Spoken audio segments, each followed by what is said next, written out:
Sir గతంలో జగన్మోహన్ రెడ్డి పరిపాలన 5 సంవత్సరాలు చూసారు, కూటమి ప్రభుత్వం చూస్తున్నారు, ఎలా అనిపిస్తుంది? ఈ 2 నెలలు రూలింగ్ పరంగా ఎలా అనిపించింది? గత 5 సంవత్సరాలు చూసాము. ఈ రాష్ట్రం నరకేతన పాలన అనుభవించారు ప్రజలు. ఈ ఒక 2 నెలలు రాష్ట్రం మొత్తం చాలా సుఖ సంతోషంగా ఉన్నారు.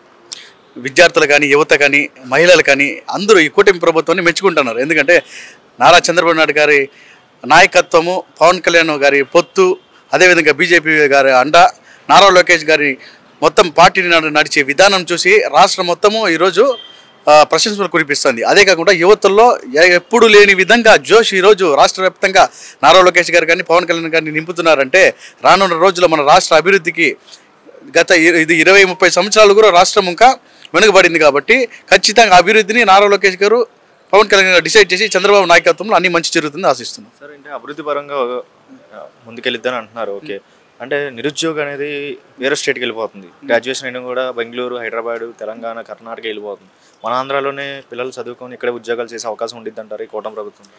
ఖచ్చితంగా కూటమి ప్రభుత్వం ఉంటుంది. ఎందుకంటే మనకు ఇండస్ట్రీస్ రావాలన్నా, ఏదైనా పెట్టుబడి రావాలన్నా ఫస్ట్ మనకు కావాల్సింది ఆంధ్రప్రదేశ్లో స్వచ్ఛమైనది. అంటే ఎలాంటి గొడవలు, డిస్టర్బెన్స్లు, భయ ఆందోళన ఉండకూడదు.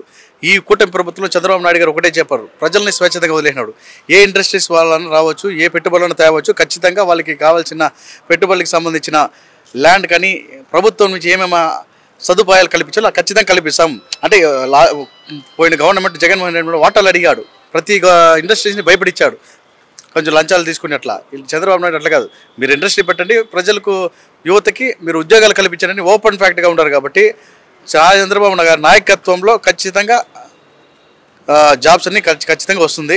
ఇండస్ట్రీకి రాబోతుంది. ఇంకో 2-3 ఇయర్స్లో మొత్తం ఎక్కువ మార్పు ఉండబోతుంది. మీరు చూడండి. అని ఇప్పుడు చూస్తున్నట్లయితే అండి, అంటే అసెంబ్లీలో పవన్ కళ్యాణ్ ఒకటే డైలాగ్ అన్నారు, ఎవరు కరప్షన్ చేసినా వదిలేదే లేదండి.